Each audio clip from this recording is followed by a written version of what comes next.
Entry 7. Missing posters. So now I apparently work for the Julian Page Institute. That's interesting. I got a tour of their place. It was large, a skyscraper in the middle of Houston. How nobody noticed it was anyone's guess, but I'm pretty sure they talked about disguising it as a bunk. But the skyscraper was only the tip of the iceberg. The Julian Page Institute headquarters was 90% underground, where they kept an infinite amount of records, strange creatures, and paranormal objects. They rivaled the expertise of Company 7, maybe even beating it. So, how come these two companies had never interacted before? Surely, some missions, the two would encounter at the same time. The Julian Page Institute didn't have an answer to that. I was told it was only a decade ago the Institute had discovered Company 7, and that only higher levels of the company knew about the Institute. They had such bizarre things in their storage, such as something called an emperor ant, which could take on the form of humans by amassing more ants to shape it, with the emperor at the centre. They had a locked glass room full of mannequins that they claimed moved when nobody looked. They were incredibly similar to mannequins encountered by the agents of Company 7. But, onto the mission. I arrived in a small town called Quintain. It felt oddly familiar. I can't seem to place it. I believe Jessica Io, a friend of a worker I mentioned once, came from here. I entered a small coffee shop inside a mall. Outside it was chilly and raining, which, according to my mission briefing, was normal. "Are you the investigator from the Julian Page Investigative Service?" a voice asked. I turned to see a woman in white. "Yes, I'm from the service," I replied, remembering that JPIS was another name for the place. "So, you're here for my story," she said, leading me towards a table. "I am," I answered. "Okay, so, how do we do this?" "Well, state your name and age, and I'll be recording it all." "The name's Kate Montague," she began. "I'm 22. "Now tell your story." "It's quite bizarre. You might not believe it, but here goes," she started. "About a month ago, I was at the mall, shopping for some groceries as usual when I encountered something out of place." "What?" I questioned. "Well," Katie began, "the Quintain grocery store was no longer there. It was like it was just removed and replaced from the world. Instead, there was this place that simply said, 'Grocery store.' Now that I think of it, I don't remember a sign or a name at all." "Interesting." "Anyway, I thought my eyes were playing tricks on me, and I entered the store anyway. Everything was different. I no longer felt or saw the familiar products on the aisles I usually shopped. Everything was larger. No, more spaced out. It was like I was stuck in a void, and that everything seemed too far away. The fruits are smaller, a tiny bit paler than usual, and anything that came in the box, like Rio cereal, it now just read cereal. My favourite milk, gel milk, it now was just this box that pretended to be it, just with milk as the name. Maybe the store switched to off-brand products." "No, I don't think so," Kate argued. "I came back another day and I found everything normal again." "Continue the story, if you will."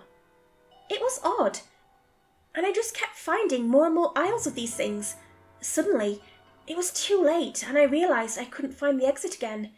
It seemed infinite, and I was stuck in it somehow."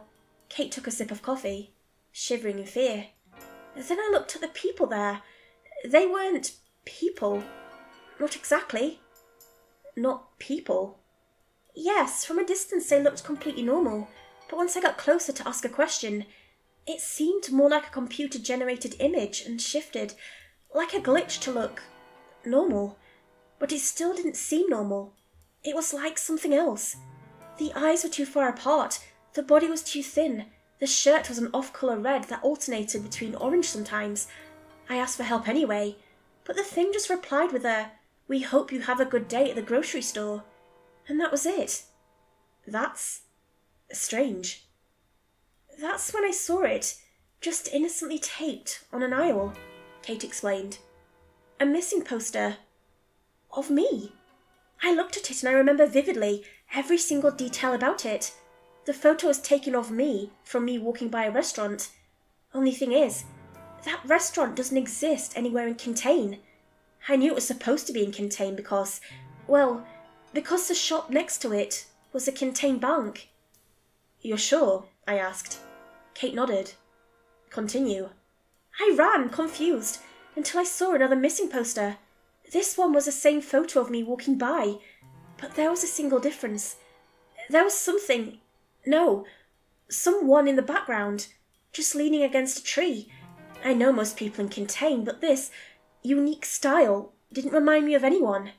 Describe this person. He had a hat on, I think. A fedora. Yes, that's it, Kate continued. And a dark trench coat.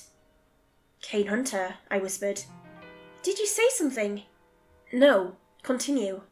I don't know how, but I saw the man out of the corner of my eyes. I chased after him, confused. And then I was just at the exit. One of the things that weren't people waved and wished me goodbye. So that's it? No, there's something else, Kate sighed. I keep seeing the missing posters everywhere.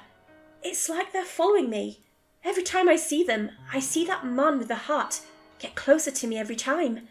Yesterday, the picture changed to me in my house, which should be impossible. The man was there as well. You haven't told the police? I tried going there, but I ended up in something that was not a police station, exactly like the grocery store. If you know how to stop this, please do. We will look into this, I assured. Lately, I've just seen something following me, Kate sighed. Always in the corner of my eye. This figure. Just there. I can't exactly place their gender or anything, but it seems like a blank being. I first saw it in the Contain hospital where I work.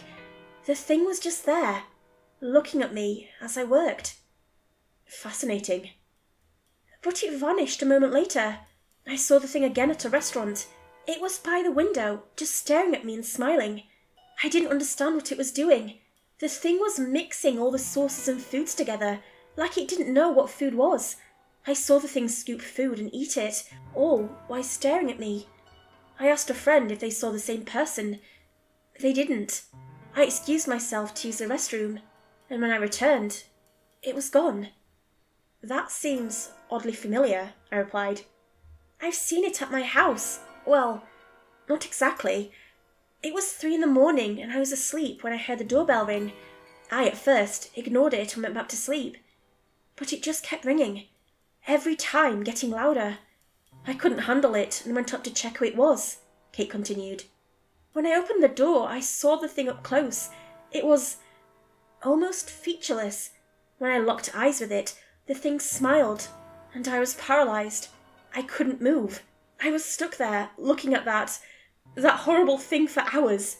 When I blinked out of it, the being was gone, and it was 9 a.m. I wrote this down in my notes. It all felt oddly familiar.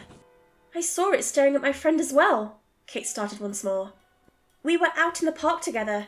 I saw the smiling thing on a bench, and besides it was my missing poster. It was staring at my friend this time, not me. I asked her if she could see it. She only saw a child playing games on a phone. A day later, my friend went missing. Nobody could find her anywhere, but at last someone found a shoe. I went to check, and it was indeed her shoe, but it was too perfect, too fuzzy. It was different. Do you have this shoe? I asked. Kate nodded. Then, later that day, I saw my friend at the mall, but she seemed not right.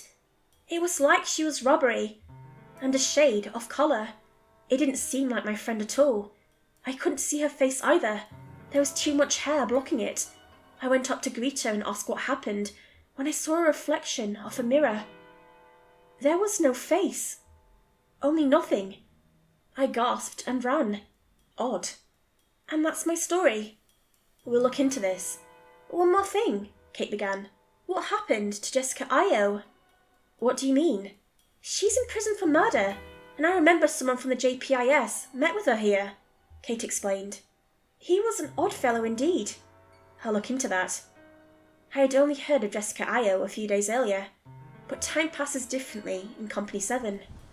As Kate walked up to leave, out of the corner of my eye, I saw someone, no, something, follow her out. Kieran Gray.